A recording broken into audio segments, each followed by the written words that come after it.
സർവാദരണീയനായ ആശ്രമത്തിൻ്റെ president, മറ്റിവിടെ നിൽക്കുന്ന എല്ലാ സന്യാസിനി ബ്രഹ്മചര്യ സംഘത്തോടും എല്ലാ സഹോദരന്മാരോടും, നമ്മളിപ്പോൾ നിൽക്കുന്നത് ധ്യാനമഠത്തിൻ്റെ മുമ്പിലാണ്. വർഷങ്ങൾക്ക് മുമ്പ് ഇതിവിടെ സ്ഥാപിച്ചത്, അതിന് മുമ്പിലൊരു ബോർഡുണ്ടായിരുന്നു. അതിലെഴുതിയിരുന്നത് ജപത്തിനും ധ്യാനത്തിനുമുള്ള സ്ഥലമെന്നാണ്. പർണശാല സമർപ്പണ സമയം വരെ നമ്മളെല്ലാവരും താമസിച്ചുകൊണ്ടിരുന്നത് ഇവിടെയാണ്. ആദ്യകാലങ്ങളിൽ ധ്യാനത്തിനും ജപത്തിനുമായി മാത്രം ഉണ്ടായിരുന്ന ഈ ചെറിയ കെട്ടിടം, അത് കഴിഞ്ഞ് പിന്നെ സന്യാസിമാർ താമസിക്കാനായി മറ്റ് സ്ഥലമില്ലാത്തതുകൊണ്ട് അവിടെ അതിനായി ഉപയോഗിച്ചു. നമ്മളെല്ലാവരും ഏറെക്കാലം താമസിച്ച സ്ഥലം ഇവിടെയാണ്, ഗുരു ശരീരത്തിലിരിക്കുന്ന സമയത്ത്. അത് കഴിഞ്ഞതിന് ശേഷം പിന്നെ അത് താമസത്തിൻ്റെ ചില കാര്യങ്ങൾ വന്നപ്പോൾ അടിസ്ഥാനപരമായി അതിൻ്റെ കാര്യത്തിൽ നിന്നും മാറുകയുണ്ടായി. ഇപ്പോൾ നമ്മൾ ഡൽഹിയിലും ചെന്നൈയിലുമൊക്കെ ഒരു ധ്യാനമഠത്തിൻ്റെ സ്വഭാവത്തിൽ ഗുരുവിനെ പ്രതിഷ്ഠിച്ചതിൻ്റെ കാരണം ആ തരത്തിൽ നമ്മളിൽ അനുഭൂതി ഉണ്ടാകുന്നതിന് വേണ്ടിയിട്ടാണ്. ഒരു വർഷത്തിന് മുമ്പ് ശിഷ്യപൂജിത എന്നെയും ചൈതന്യസ്വാമിയും കൂടി വിളിക്കുകയുണ്ടായി. അന്ന് പറഞ്ഞ പ്രധാനപ്പെട്ട കാര്യം,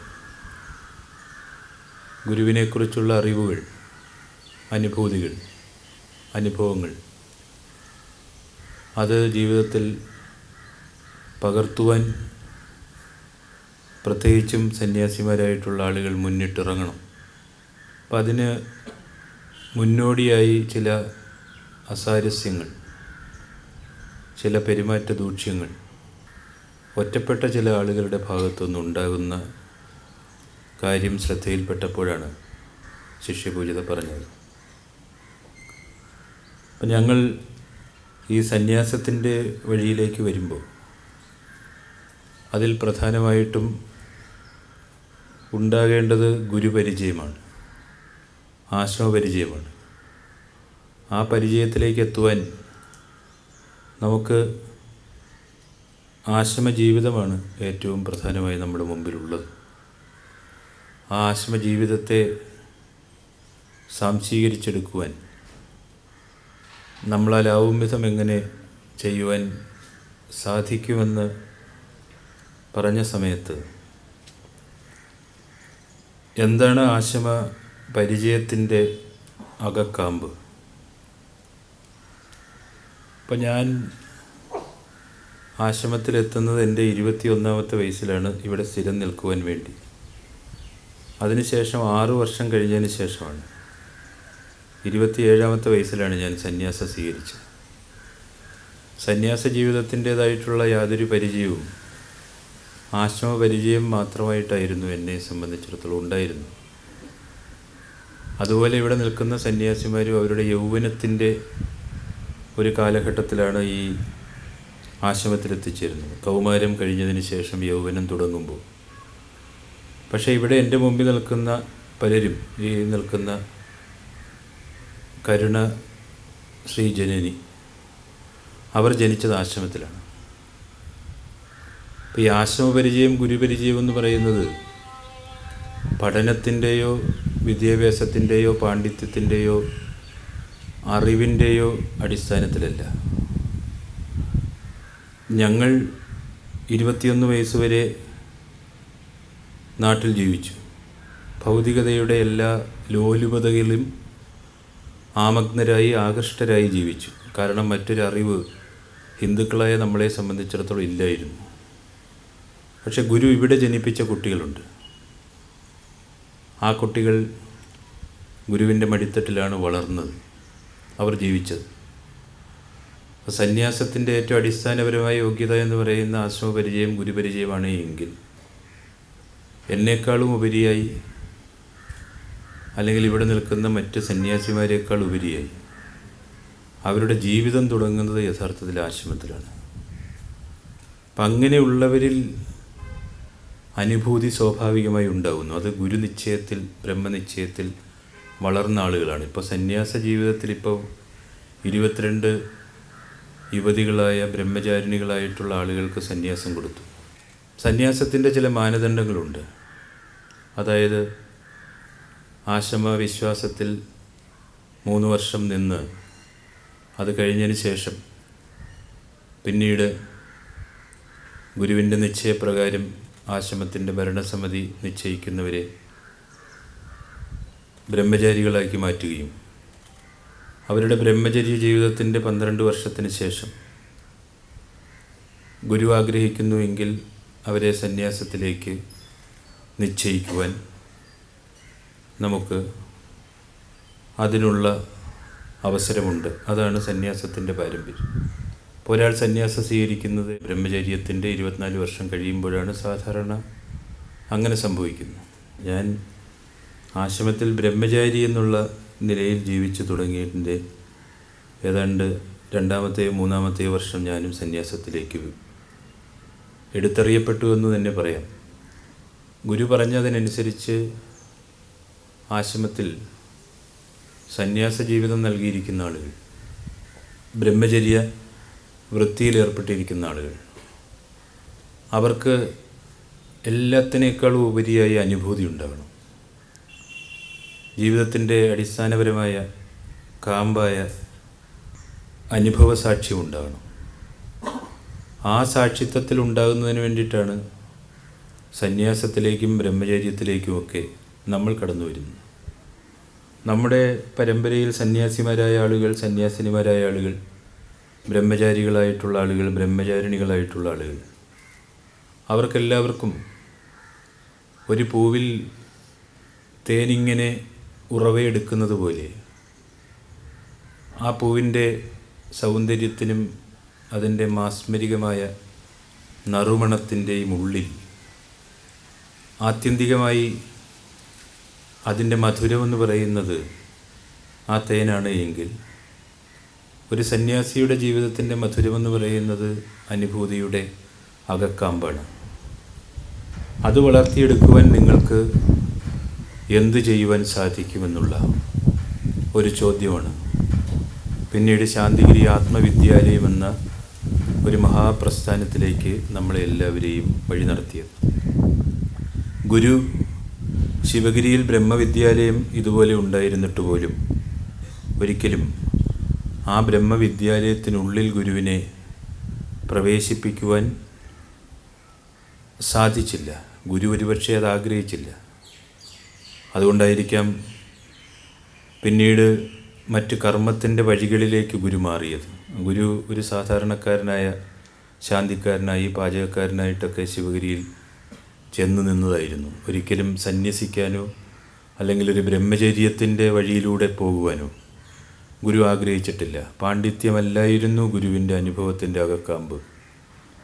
ഗുരു വെളിച്ചം തേടി നടന്നില്ല, കാരണം ഗുരു വെളിച്ചമായിരുന്നു. സന്യാസിമാർ ഈ അവധൂതിൻ്റെ മാർഗത്തിൽ ലോകത്തിൻ്റെ വിവിധ ഭാഗങ്ങളിൽ ഒരു ചന്ദനത്തിരിയുടെ വെട്ടം കാണുവാൻ വേണ്ടി നിരന്തരമായി പീഡിതമായ യാത്ര തുടങ്ങുമ്പോൾ ഗുരുവിൻ്റെ കൂടെ വെളിച്ചമുണ്ടായിരുന്നു. ഗുരു ധ്യാനം ചെയ്യേണ്ടായിരുന്നു, കാരണം ഗുരു ധ്യാനമായിരുന്നു. ഗുരു പ്രാർത്ഥന ചെയ്യേണ്ടിയിരുന്നില്ല, ഗുരു പ്രാർത്ഥനയായിരുന്നു.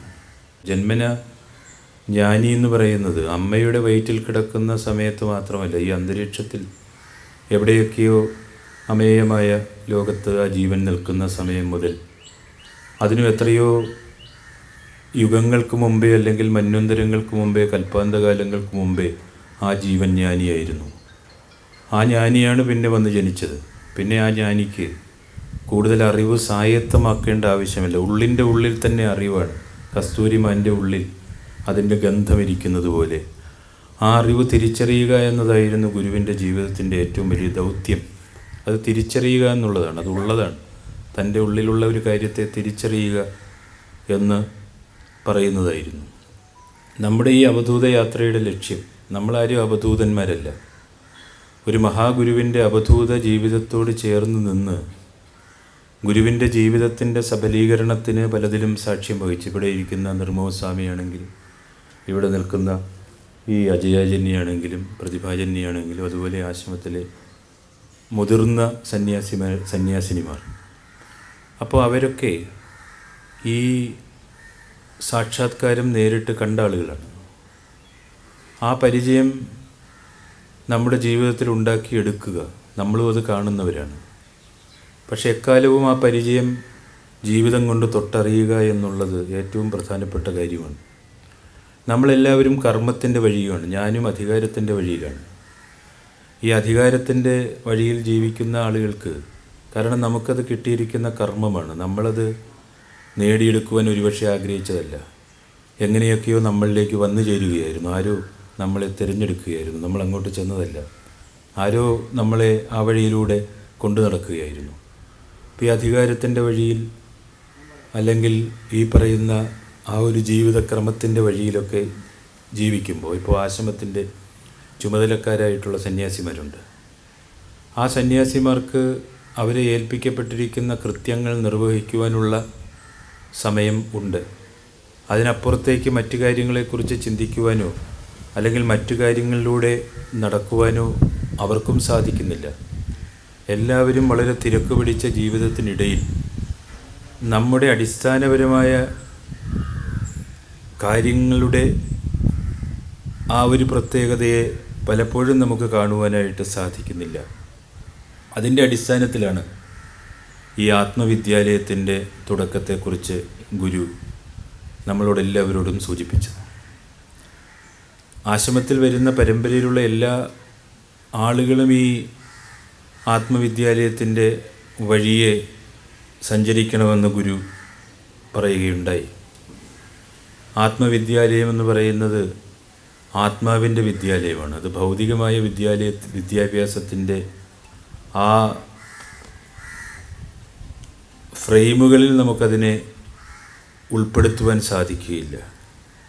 അപ്പോൾ അതിൻ്റെ ഭാഗമായിട്ടാണ് അതിനെന്ത് ചെയ്യണം, ഇനിയുള്ള വഴി എങ്ങനെയാണ് എന്ന് ചോദിച്ചപ്പോഴാണ് ഗുരുവിൻ്റെ ത്യാഗത്തിലൂടെ വഴി നടക്കുവാനായിട്ട് എപ്പോഴും സാധിക്കണമെന്ന് ഗുരു നിഷ്കർഷിക്കുകയുണ്ടായി. 1999 ഗുരു ആദിസങ്കല്പത്തിന് ലയിച്ചതിന് ശേഷം പിന്നീടുള്ള നമ്മുടെ എല്ലാ പ്രവർത്തനങ്ങളിലും ഗുരുവിൻ്റെ ത്യാഗജീവിതത്തെ മുൻനിർത്തി അതിനെ ലോകത്തോട് ഉദ്ഘോഷിക്കുവാൻ നമ്മൾ പറയുകയുണ്ടായി. ഗുരുവിൻ്റെ ത്യാഗജീവിതത്തിൽ വഴി നടക്കുന്ന ആളുകൾ ജീവിതത്തിൽ ത്യാഗം സാംശീകരിക്കേണ്ടുന്ന ആവശ്യകതയാണ് പലപ്പോഴും അതിനെക്കുറിച്ച് ലോകത്തോട് സംസാരിക്കുമ്പോൾ നമുക്കുണ്ടാകേണ്ടതെന്ന് തോന്നുന്നു. ഇന്ന് ശിഷ്യപൂജിത പറഞ്ഞ ഒരു കാര്യം മനസ്സിലേക്ക് പെട്ടെന്ന് വരികയാണ്. നമ്മൾ ഗുരുവിനോടൊപ്പം യാത്ര ചെയ്യുന്നു. നമ്മളുടെ ശരീരം ചിലപ്പോൾ ഈ ചൂടിൽ ദാഹാർത്തമാകുന്നത് പോലെ നമ്മുടെ ആത്മാവ് ദാഹാർത്തമാണ്. പക്ഷെ നമുക്കതെന്താണെന്നറിയില്ല. ആ ദാഹാർത്തമായ ആത്മാവിനെ അടക്കുന്നതിനായിട്ടാണ് ഏതെങ്കിലുമൊക്കെ നിലയിൽ ഏതെങ്കിലുമൊക്കെ സമയത്ത് ഈ ആശ്രമത്തിൽ നമ്മളെപ്പോലെയുള്ള ആളുകൾ എത്തിച്ചേർന്നത്. ലൗകികമായ ആകർഷകത്വത്തിലാണ് നമ്മുടെ പരമ്പരയിലുള്ള ആളുകളും. കാരണം അവരെയും നമ്മുടെ ഈ സമൂഹത്തിൽ നിന്നും മാറ്റി നിർത്തുവാൻ സാധിക്കുകയില്ല. ഈ ലൗകികമായ ആകർഷണങ്ങളിൽ നിന്നും മാറി ദൈവാനുഗ്രഹത്തിനായിട്ട് നമ്മൾ യാത്ര ചെയ്യുക എന്നുള്ളതാണ് ശിഷ്യപൂജിത ഇന്ന് സംസാരിച്ചതിൽ നിന്ന് അതിൻ്റെ സാരാംശമായിട്ട് നമുക്ക് മനസ്സിലാക്കുവാൻ സാധിച്ചത്. 4 ദിവസമായിട്ടാണ് നമ്മുടെ ഈ യാത്ര. ആ യാത്ര കൊണ്ട് നമ്മുടെ ഉള്ളിൽ എന്ത് മാറ്റങ്ങൾ സംഭവിക്കുന്നു അത് നമ്മൾ സ്വയം തിരിച്ചറിയുക എന്നുള്ളതാണ്. ഈ യാത്രയുടെ പ്രയോജനത്തെ നമുക്ക് മനസ്സിലാക്കിയെടുക്കുവാൻ സാധിക്കണം. ഈ യാത്രയ്ക്കായിട്ട് ഇവിടെ ഇതിന് വരാൻ കഴിയാത്ത ഒട്ടനവധി ആളുകളുണ്ട്. ഈ ആശ്രമത്തിൽ കർമ്മം ചെയ്യുന്ന സന്യാസിമാരുൾപ്പെടെയുള്ള ആളുകൾ. പക്ഷേ യാത്രയിൽ പങ്കെടുക്കുന്ന ആളുകളെ പോലെ തന്നെ യാത്രയിൽ പങ്കെടുക്കാൻ കഴിയാത്ത ആളുകൾ ഞാനിന്നിവിടെ ശ്രദ്ധിച്ചുകൊണ്ടിരിക്കുകയായിരുന്നു. ഇന്ന് ശിഷ്യപൂജിത സാധാരണയായി കാണുന്ന ആ സ്ഥലത്ത് വെച്ചാണ് എല്ലാവരെയും കാണുവാൻ തീരുമാനിച്ചത്. അപ്പോൾ ഞാൻ അകത്ത് ചെന്ന സമയത്ത് ശിഷ്യപൂജിത പറഞ്ഞു, ദർശന മന്ദിരത്തിൻ്റെ കോമ്പൗണ്ടിനകത്ത് നിന്ന് നമുക്ക് കാണാം. അപ്പോൾ ഞാനത് പെട്ടെന്ന് ചിന്തിച്ചത് ഈ 37.5 ഡിഗ്രി സെൽഷ്യസ് ചൂട് അത് നമ്മളെ ഇങ്ങനെ നിരന്തരമായിട്ട് ഇങ്ങനെ തീച്ചൂളയിലിടുന്ന പോലെ ഇരിക്കുമ്പോൾ ഇവിടെ എങ്ങനെ നിൽക്കാൻ കഴിയും? പക്ഷെ നമ്മളിന്ന് ഈ അന്തരീക്ഷമൊന്ന് നമ്മൾ നോക്കിയാൽ സാധാരണ ദിവസത്തേക്കാൾ ഉപരിയായ ഒരു മാർദ്ദവം ഈ അന്തരീക്ഷത്തിനുണ്ട്, ഈ പ്രകൃതിക്കുണ്ട്. എന്തോ നിറഞ്ഞു പെയ്യുവാൻ കഴിയുന്നത് പോലെ ഈ അന്തരീക്ഷത്തിൻ്റെ ഒരുക്കൽ ഈ നമ്മുടെ യാത്രയ്ക്ക് അകമ്പടി സേവിക്കുന്നുവെന്ന് കാണുവാൻ സാധിക്കുന്നു. നിഷ്പ്രയോജനമായി നശിക്കുന്ന നമ്മുടെ ഈ മനുഷ്യ ശരീരത്തിൽ അതിനെ ജീവിതത്തിൽ എങ്ങനെ പ്രയോജനപ്പെടുത്തുവാൻ സാധിക്കുമെന്നുള്ള ചിന്തയാണ് യാത്രയിലുടനീളം നമുക്കെല്ലാവർക്കും ഉണ്ടാകേണ്ടത്. നമ്മുടെ ശരീരത്തെ ലോകത്തിനായി സമർപ്പിക്കുന്നു. നമ്മളൊക്കെ മരിക്കുന്ന സമയത്ത് ആശ്രമത്തിലെ സന്യാസിമാരായിട്ടുള്ള ആളുകൾക്ക് പോലും അവരുടെ തലയ്ക്ക് മുകളിൽ ഒരു മീസാൻ കല്ല് പോലും അല്ലെങ്കിൽ ഒരു മൈലാഞ്ചി ചെടി പോലും കുത്തിവെക്കുകയില്ല. നമ്മൾ തീരുന്നതോട് നമ്മുടെ പേരും നമ്മുടെ ജീവിതവും എല്ലാം നാമാവശേഷമായി പോയി. ഇന്നലെ എനിക്ക് ഒരാളൊരു ചെറിയ പോസ്റ്റർ അയച്ചു തന്നു, ജ്യോതിർമയ സ്വാമിയുടെ വിയോഗ ദിനം. അപ്പോൾ പെട്ടെന്ന് ഞാൻ അദ്ദേഹത്തെക്കുറിച്ച് ആലോചിച്ചു, അദ്ദേഹത്തിൻ്റെ ജീവിതത്തെക്കുറിച്ച് ആലോചിച്ചു. പക്ഷെ അദ്ദേഹത്തെ ഓർക്കുവാൻ പുസ്തകങ്ങളിൽ മാത്രമേ ഉള്ളൂ. ജീവിതത്തിലോ സ്മാരകങ്ങളോ ഒന്നും സ്വാമിയെ ഓർക്കുവാനായിട്ട് നമ്മുടെ കയ്യിലില്ല. ആരെക്കുറിച്ച് ഓർക്കുവാൻ കഴിയില്ല, എന്നെക്കുറിച്ച് ഓർക്കുവാനും കഴിയില്ല നാളെ, അല്ലെങ്കിൽ മറ്റൊരാളെക്കുറിച്ച് ഓർക്കുവാൻ കഴിയില്ല. അപ്പോൾ ഈ ഭൗതികമായ ജീവിതത്തിൽ നമ്മൾ ആത്മഗ്നരായി നിൽക്കുമ്പോൾ നമുക്ക് ഓർമ്മയിൽ സൂക്ഷിക്കുവാൻ, നമ്മളിൽ തന്നെ സൂക്ഷിക്കുവാൻ, മറ്റുള്ളവരുടെ ഹൃദയത്തിൽ സൂക്ഷിക്കുവാനല്ല, നമ്മുടെ ആത്മാവിൽ സൂക്ഷിക്കുവാനുള്ള ചില തിരികളുണ്ടാകണം. ജ്യോതിർമയ സ്വാമി 1997 തോന്നുന്നു, നമ്മളൊക്കെ ആശ്രമത്തിൽ നിൽക്കുന്ന സമയത്ത് നമ്മൾ ചെറുപ്പക്കാരായിട്ടുള്ള ആളുകളെ എല്ലാവരെയും ഗുരു ഒരു ദിവസം വിളിച്ചു. ഞങ്ങൾ ആശ്രമത്തിൽ ചിലരും ഇവിടെ പലരും ഉണ്ട്. ചെന്ന സമയത്ത് ജ്യോതിർമയ സ്വാമിയെയും കൂടി നിർത്തിക്കൊണ്ട് ഗുരു പറഞ്ഞു, ഇവൻ്റെ ജീവനിലൊരു മാറ്റം ഉണ്ടാകേണ്ടത് എൻ്റെ ആവശ്യമാണ്. നീ ഒരു യാത്ര പോകണം. അപ്പോൾ നമുക്കറിയാം, മലേഷ്യയിലെ വലിയൊരു ബാങ്കിൽ ജോലി ചെയ്ത് വളരെ ധനികമായ നല്ല പാരമ്പര്യമുള്ള തിരുവനന്തപുരത്തെ ഒരു കുടുംബത്തിൽ ജനിച്ച ഒരു ചെറുപ്പക്കാരൻ അവിടെ ഇരുന്ന് ഗുരുവിനെ ആത്മീയമായി കണ്ട് അനുഭവിച്ച് അറിഞ്ഞ് പിന്നെ ആശ്രമത്തിൽ വന്ന് ആശ്രമത്തിൻ്റെ ഏറ്റവും പ്രധാനപ്പെട്ട ചുമതലകൾ അതിൻ്റെ എല്ലാ യോഗ്യതകളും കൂടി നിർവഹിച്ചുകൊണ്ടിരിക്കുന്ന സമയത്താണ് ഗുരു അങ്ങനെ ഒരു വാക്ക് പറഞ്ഞത്, നീ ഒരു അവധൂത വൃത്തി ചെയ്യണം. ആ സമയത്ത് സ്വാമിയോട് പറഞ്ഞു, നീ ഇവിടുന്ന് ഇറങ്ങുമ്പോൾ നിൻ്റെ കയ്യിലൊരു സഞ്ചി മാത്രമേ കാണാവൂ, അതിൽ നിനക്കൊന്ന് മാറി ഉടുക്കാൻ ഒരു തുണി മാത്രമേ കാണാവൂ. എവിടെയെങ്കിലും ചെന്നാൽ ഒരു പൈസ പോലും കയ്യിൽ കൊണ്ടുപോകരുത്. എല്ലാവരെയും ഇവിടെ കൂടി നിന്നവരോട് പറഞ്ഞു, ആരും ഒരു പൈസ പോലും അവന് കൊടുക്കരുത്. ഉള്ള പൈസയൊക്കെ തിരിച്ച് കയ്യിൽ വാങ്ങി വെക്കുക. ഉടുക്കാനുള്ളൊരു തുണി മാത്രമേ എടുക്കാവൂ. രാത്രിയിൽ എവിടെയെങ്കിലും ആരും കാണാത്ത സ്ഥലത്ത് കിടന്നുറങ്ങുക, തുണി അലക്കിയിടുക, പിറ്റേ ദിവസം അതെടുത്തുകൊണ്ട് യാത്ര ചെയ്യുക. ആരോടും ഒന്നും ചോദിച്ചു വാങ്ങരുത്. ആരെങ്കിലും ആഹാരമായി എന്തെങ്കിലും കൊണ്ട് കൊടുക്കുന്നുവെങ്കിൽ അതുമാത്രം വാങ്ങി കഴിക്കുക. ഞങ്ങൾക്കൊക്കെ ഭയങ്കര അത്ഭുതം തോന്നി, ഭയങ്കര സങ്കടം തോന്നി. സ്വാമിയെപ്പോലെ ഒരാൾ വിളിച്ചു. നമ്മളെല്ലാവരും ആ കാലത്ത് നമ്മുടെ ചെറുപ്പക്കാരുടെ ഒരു വലിയ റോൾ മോഡലായിരുന്നു സ്വാമി. സ്വാമിയിൽ ആകൃഷ്ടരായിട്ട് പല ആളുകളും ജീവിതത്തിലേക്ക് സന്യാസത്തിലേക്കൊക്കെ ആ കാലഘട്ടത്തിൽ വന്നവരുണ്ട്. അപ്പോൾ സ്വാമി എന്തിനു ഗുരു ഇങ്ങനെ ഇട്ട് കഷ്ടപ്പെടുത്തുന്നുവെന്ന് കരുതിയ ഒരു ഭ്രാന്തനെ പോലെ ഗുരു അങ്ങനെ, നീ ഒരു ഭ്രാന്തനെ പോലെ അലയണം, പക്ഷെ അന്നത് കേട്ടുകൊണ്ടിരുന്ന ചില സന്യാസിമാർ, എനിക്ക് വളരെ ദുഃഖം തോന്നി. ആ സന്യാസിമാർ അന്ന് നമ്മൾ വലിയ വിഗ്രഹങ്ങളായി മനസ്സിൽ കരുതിയിരുന്നവരാണ്. പക്ഷെ അവർക്ക് പോലും ഈ കാര്യത്തിൻ്റെ ഒരു വ്യക്തത മനസ്സിലായില്ല. അവർ പറഞ്ഞു, അത് സ്വാമിയുടെ കർമ്മദോഷം മാറ്റുന്നതിനായിട്ടാണ് ഗുരു അദ്ദേഹത്തെ യാത്ര ചെയ്യിക്കുന്നത്. യഥാർത്ഥത്തിൽ അദ്ദേഹത്തിൻ്റെ കർമ്മദോഷത്തിന് വേണ്ടിയല്ല. ഗുരു പറഞ്ഞു, നീ ഈ അവധൂത യാത്ര നീ പൂർത്തീകരിച്ചു വന്നാൽ നിനക്ക് ഈ ലോകത്തെ കീഴടക്കുവാനാവും. ലോകത്തോട് അതിൻ്റെ എല്ലാ യോഗ്യതകളിൽ നിന്നുകൊണ്ട് എന്നെക്കുറിച്ച് നിനക്ക് പറയാനാവും.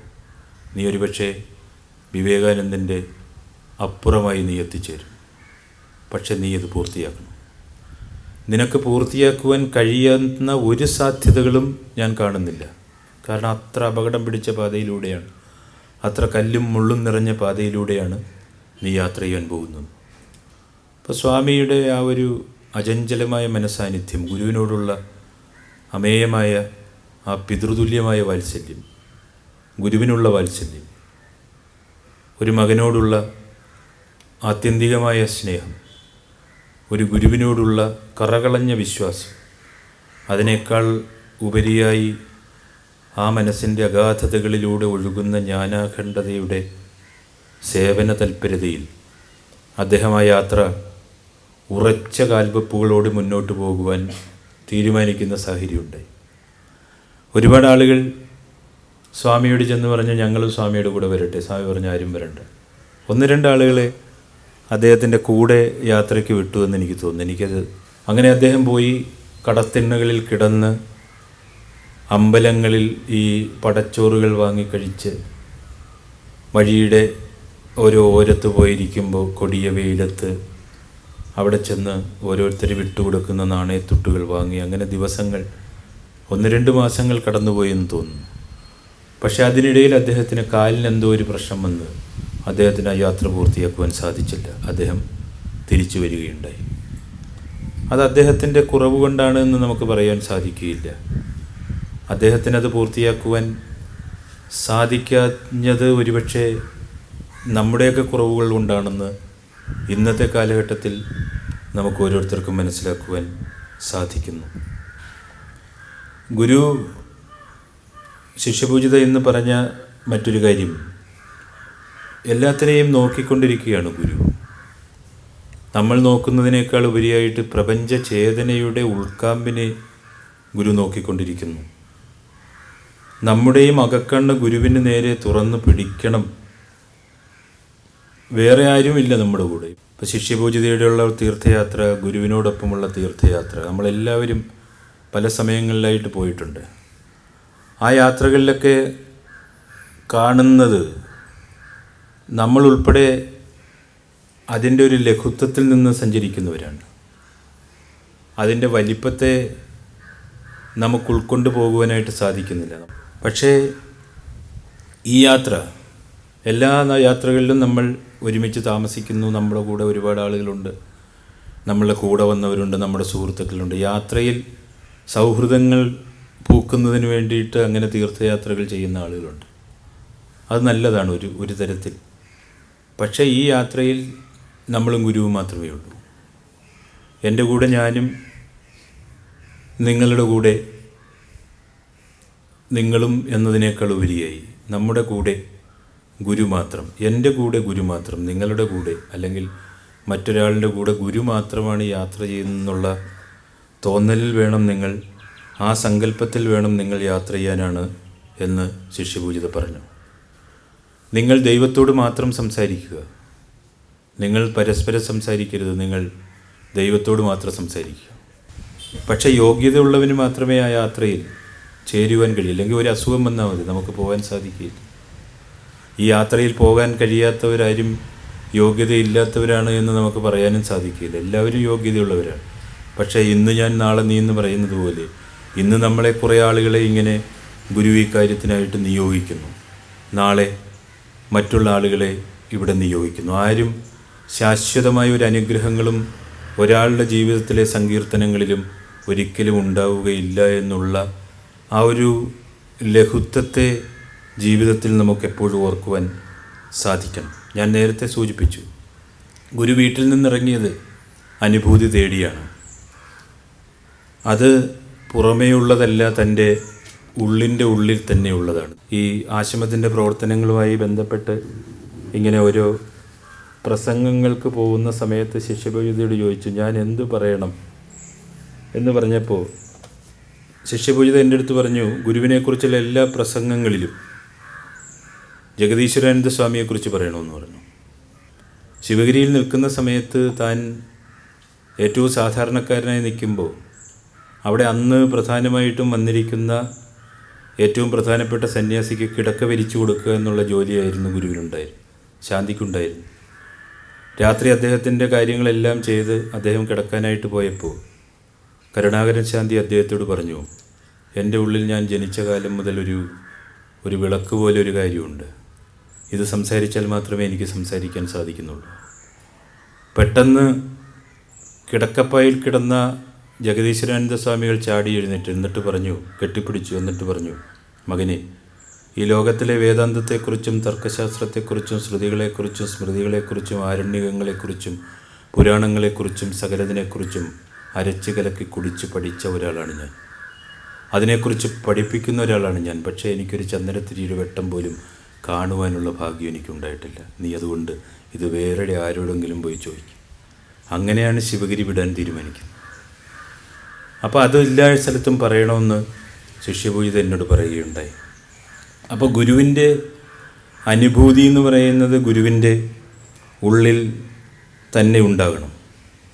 ഗുരുവിൻ്റെ അനുഭൂതി തേടിയുള്ള യാത്രയുടെ ഓരമായിട്ടാണ്, അതിൻ്റെ ചാരം പറ്റിയാണ്, അതിൻ്റെ കൂടെയാണ് നമ്മളെല്ലാവരും നടക്കുന്നത്. അപ്പോൾ ജന്മഗൃഹത്തിൽ ഗുരു ജനിച്ച സ്ഥലത്ത് തുടങ്ങുന്നു. ഗുരുവിൻ്റെ ബാല്യകാലം പിച്ചവെച്ച ആ വഞ്ചിപ്പുരകൾക്കിടയിലൂടെ നമ്മൾ നടക്കുന്നു. ആ കായലിൻ്റെ ഗുരുവിൻ്റെ നിറം പകർന്ന അവിടേക്ക് നമ്മൾ സഞ്ചരിക്കുന്നു. ഗുരുവിൻ്റെ മണമുള്ള ആ മന്ദ മാരുതൻ നമ്മുടെ നാസാരന്ധ്രങ്ങളിലേക്ക് ഇങ്ങനെ കയറുന്നു. ഗുരുവിൻ്റെ ജീവിതം പിച്ചവെച്ച ആ മണ്ണിലേക്ക് നമ്മൾ ചവിട്ടുന്നു.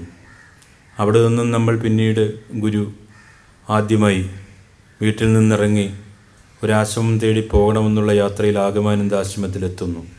അവിടെ ആളുകളെ എടുക്കില്ല എന്ന് കരുതിയിട്ട് പിന്നെ നേരെ അദ്വൈതാശ്രമത്തിലെത്തുന്നു. അതാണ് ഗുരുവിൻ്റെ ജീവിതത്തിലെ ആദ്യത്തെ കർമ്മഭൂമി. നമ്മളവിടെ ചെല്ലുമ്പോൾ ഗുരുവിനോടൊപ്പമാണ് ഞാനും ഗുരുവും, നിങ്ങളും ഗുരുവും മാത്രം. നമ്മുടെ കൂടെ വേറെ ആരുമില്ല. അപ്പോൾ ഗുരുവിൻ്റെ ത്യാഗജീവിതത്തിലൂടെ നമ്മൾ പോകുന്നു എന്ന് പറയുമ്പോൾ നഗ്നപാതരായിട്ട് നമ്മൾ നടക്കണമെന്ന് പറയുന്നു. ആ നഗ്നപാതരായിട്ട് നമ്മൾ നടക്കുമ്പോൾ ആ ജീവിതത്തിൻ്റെ ഒരംശം എന്നിലേക്കും നിങ്ങളിലേക്കും വരുന്നത് ഞാൻ പറയുന്നതായി നിങ്ങൾ കണക്കിലെടുക്കരുത്. എനിക്ക് കിട്ടിയ ഒരു ഉപദേശത്തിൻ്റെ അടിസ്ഥാനത്തിൽ നിങ്ങളോട് സംസാരിക്കണമെന്ന് പറഞ്ഞൊരു ഉപകരണം മാത്രമായിട്ടാണ് ഞാൻ ഇതിനെക്കുറിച്ച് പറയുന്നത്. ഗുരുവിൻ്റെ കൂടെ നമ്മൾ സഞ്ചരിക്കുമ്പോൾ, ഗുരുവിൻ്റെ നിഴലായി നമ്മൾ സഞ്ചരിക്കുന്ന സമയത്ത് ഈ അനുഭൂതി തേടിയുള്ള നമ്മുടെ യാത്രയാണ്. കസ്തൂരി തൻ്റെ ഉള്ളിലിരിക്കുന്നു എന്ന് പറയുമ്പോൾ കസ്തൂരി കാണുവാൻ സാധിക്കുന്നില്ല. ഗുരുവിൻ്റെ അല്ലെങ്കിൽ ഗുരുവെന്ന കസ്തൂരി നമ്മുടെ ഉള്ളിലിരിക്കുന്നു. പക്ഷെ നമുക്കത് കാണുവാൻ സാധിക്കുന്നില്ല, നമുക്കത് മണക്കുവാൻ സാധിക്കുന്നില്ല, നമുക്കത് എടുക്കുവാൻ സാധിക്കുന്നില്ല, നമുക്കത് ഉൾക്കൊള്ളുവാൻ സാധിക്കുന്നില്ല, നമുക്കത് ജീവിതത്തിൽ പ്രാവർത്തികമാക്കുവാൻ സാധിക്കുന്നില്ല. അപ്പോൾ നമ്മുടെ ഉള്ളിൽ തന്നെ അനുഭൂതിയുണ്ട്, ഗുരുവെന്ന അനുഭൂതിയുണ്ട്. ആ അനുഭൂതിയെ ഏതെങ്കിലുമൊക്കെ നിലയിൽ അതിൻ്റെ ഒരു അംശമെങ്കിലും നമ്മുടെ ഉള്ളിൽ നമുക്ക് തെളിയിച്ചെടുക്കുവാൻ സാധിക്കും. അത് ദർശനമുള്ളവരാണെങ്കിലും ഇല്ലാത്തവരാണെങ്കിലും അനുഭൂതിയുള്ളവരാണെങ്കിലും അനുഭൂതി ഇല്ലാത്തവരാണെങ്കിലും നമുക്ക് ആ ഒരു സാരാംശത്തിലേക്ക് എത്തിച്ചേരാൻ സാധിക്കണം. അവധൂത യാത്ര എന്ന് പറയുന്നത് ഭക്തിയുടെ ഒരു അരകല്ലാണ്, അല്ലെങ്കിൽ ഒരു അലക്കുകല്ലാണ്. നമ്മുടെ എല്ലാ അഴുക്കുകളെയും ഇങ്ങനെ അടിച്ചു കളയുവാൻ കഴിയുന്ന വലിയൊരു കല്ല് ഗുരു അങ്ങ് ചന്ദ്രൂരിൽ നിന്ന് കന്യാകുമാരി വരെ വെച്ചിരിക്കുന്നു. നമ്മളെപ്പോലെ പാപികളായ ആളുകളുടെ അഴുക്കുകൾ അതിൽ കഴുകിക്കളയുവാൻ ഈ യാത്ര കൊണ്ട് നമുക്ക് പ്രയോജനമുണ്ടാകണം. ഈ യാത്രയിൽ ഞാൻ നേരത്തെ സൂചിപ്പിച്ചു, നമ്മുടെ സുഹൃത്തെന്ന് പറയുന്നത് യഥാർത്ഥത്തിൽ ദൈവമാണ്. അത് ജലത്തേക്കാൾ സുതാര്യവും പുകയേക്കാൾ നേർത്തതും കാറ്റിനേക്കാൾ വേഗവുമുള്ളതായ ഒരു സുഹൃത്ത്. ഇത് കബീർദാസിൻ്റെ വാക്കുകളാണ്. ദൈവത്തിൻ്റെ ശ്വാസം പോകുന്ന ഒരു ഓടക്കുഴൽ ആണ് ഗുരു എന്ന് പറയുന്നൊരു വാക്ക് അതിനകത്തുണ്ട്. അപ്പോൾ നമ്മൾ മനസ്സിലാക്കേണ്ട കാര്യം ഇതാണ്: ജലത്തേക്കാൾ സുതാര്യമായതും പുകയേക്കാൾ നേർത്തതും കാറ്റിനേക്കാൾ വേഗതയുള്ളതുമായ ഒരു സുഹൃത്ത്, അതാണ് ഗുരു. നമ്മുടെ കൂടെ എപ്പോഴും ആ സുഹൃത്ത് നടക്കുന്നു ഈ യാത്രയിൽ എന്നുള്ള ഓർമ്മ നമുക്കുണ്ടാകണം.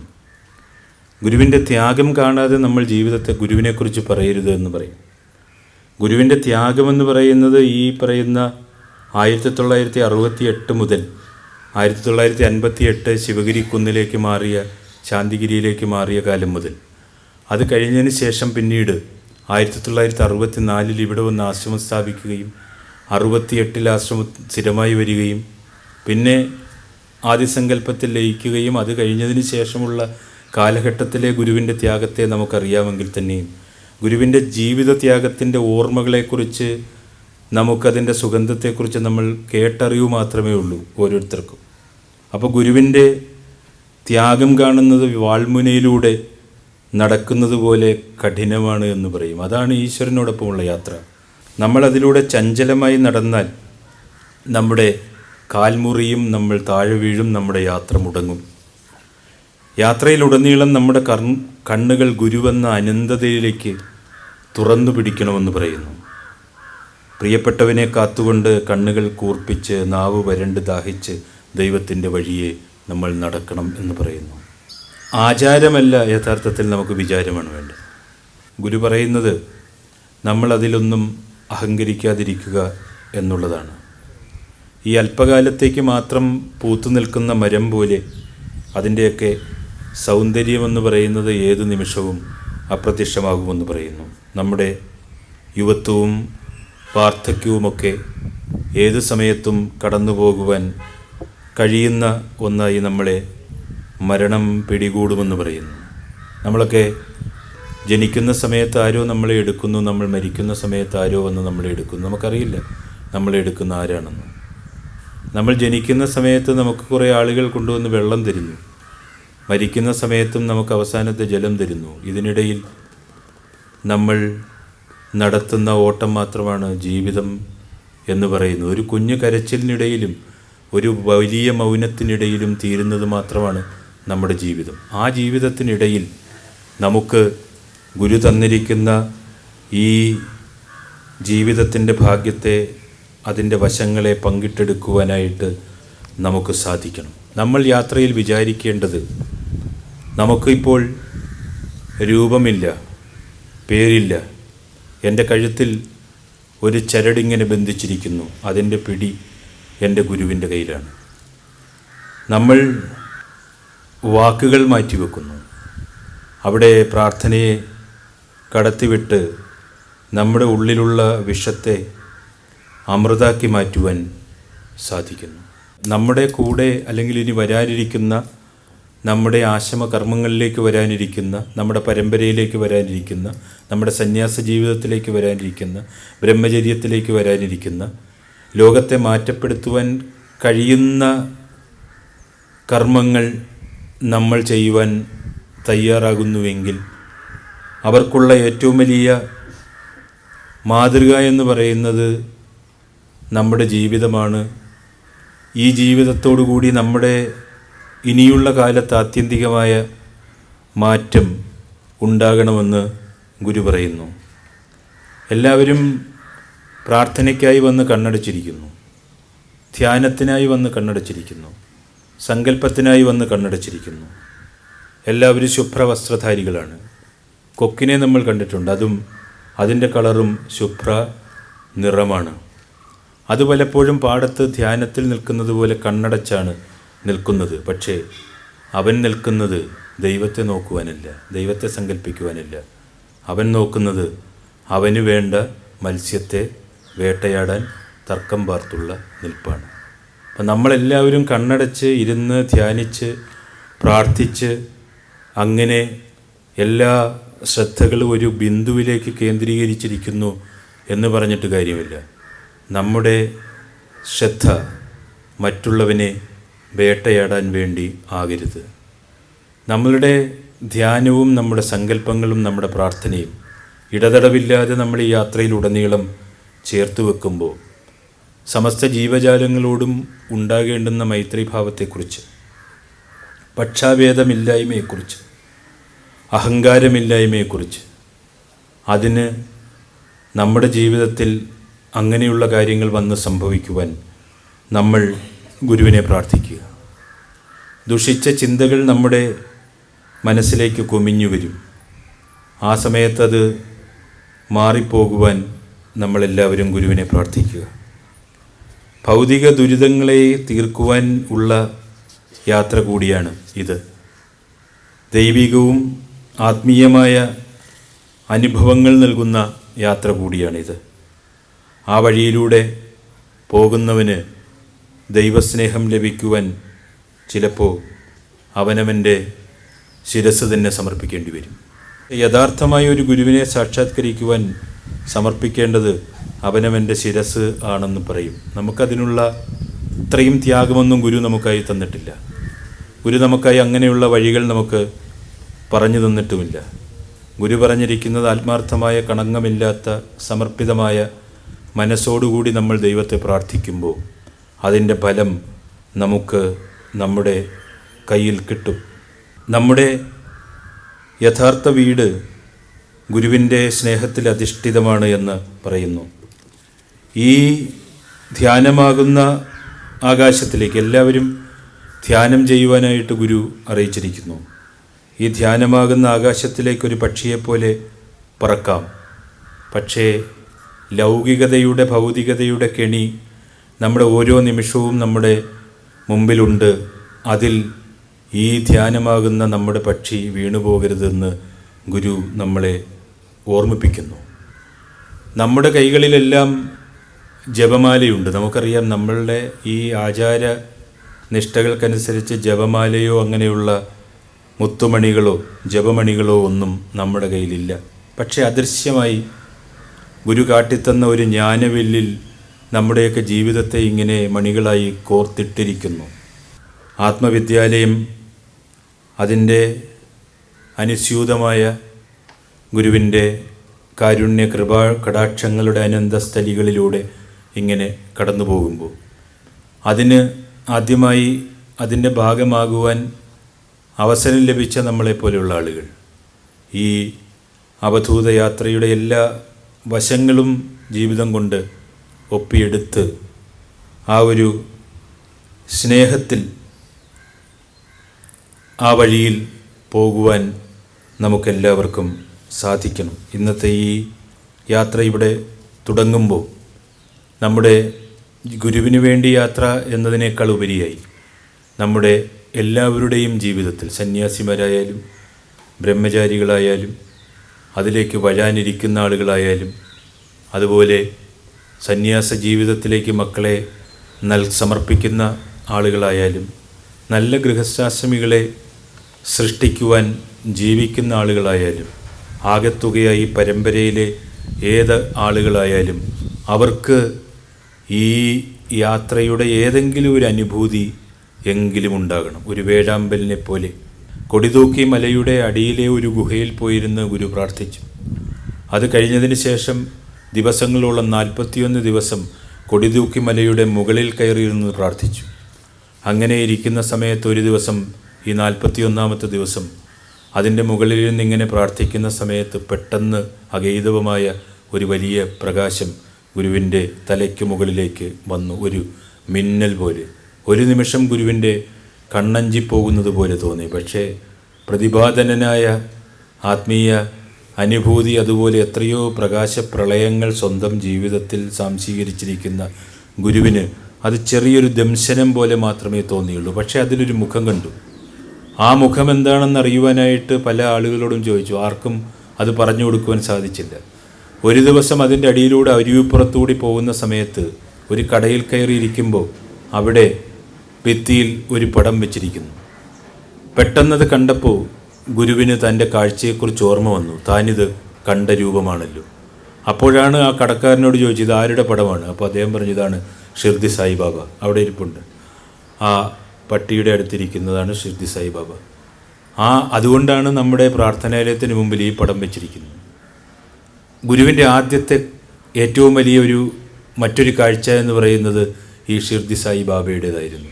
ഗുരുവിൻ്റെ അനുഭവ നിബിഡമായ സമ്പന്നമായ കാലഘട്ടത്തിലെ ഓർമ്മിപ്പിച്ചുകൊണ്ട് അതിലൂടെ നമ്മൾ കടന്നു പോകുമ്പോൾ ആ അനുഭവത്തിൻ്റെ വഴിത്താരകളിലുള്ള പ്രകാശരശ്മികൾ ഇരുട്ട് നിറഞ്ഞ നമ്മുടെ ജീവിതത്തിലേക്ക് ചാട്ടുളി പോലെ പ്രവേശിച്ച് നമ്മളെപ്പോലെയുള്ള പാപികളായ ആളുകളെ കഴുകി ഗുരുവിൻ്റെ ഇഷ്ടപ്രകാരമുള്ള ആളുകളാക്കി മാറ്റിയെടുക്കുവാൻ സാധിക്കണമെന്നുള്ള പ്രാർത്ഥനയോടുകൂടി വേണം ഈ അവധൂതയാത്രയിൽ പങ്കെടുക്കാൻ. ഏറ്റവും മിതമായി സംസാരിക്കുക. തുടങ്ങുന്ന ഈ മഹാകർമ്മത്തിൻ്റെ ആദ്യ ബീജാഭാവം ചെയ്യുവാൻ കഴിഞ്ഞതിലുള്ള ആ ഒരു കൃതാർത്ഥതയോടെ എല്ലാവരോടുമുള്ള സ്നേഹാദരങ്ങൾ അറിയിച്ചുകൊണ്ട് ഞാൻ എൻ്റെ വാക്കുകൾ ഗുരുപാദങ്ങളിൽ സമർപ്പിക്കുന്നു.